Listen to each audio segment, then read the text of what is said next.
Okay, everybody, I'm back. Gonna make another video. Just showing what I use to do my outdoor cooking.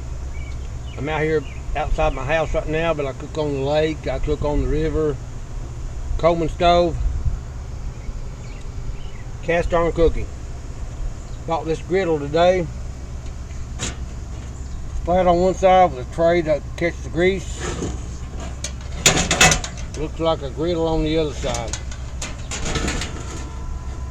So I can use it on both sides. Got this pot here, it's a pretty nice pot.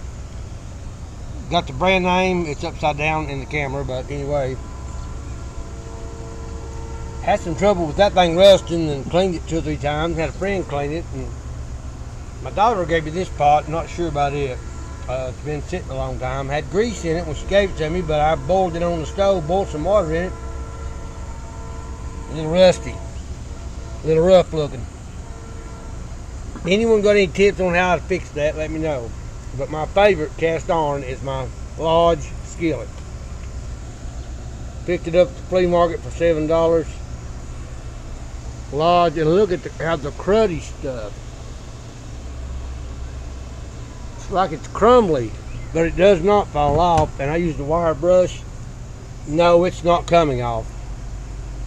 So if anyone else can tell me what that's about, what caused that, I think the skillet's 100 years old and been used a lot. And I'm exaggerating when I say 100 years old, but boy, that thing works good. I make eggs and spam in that, cornbread in the oven.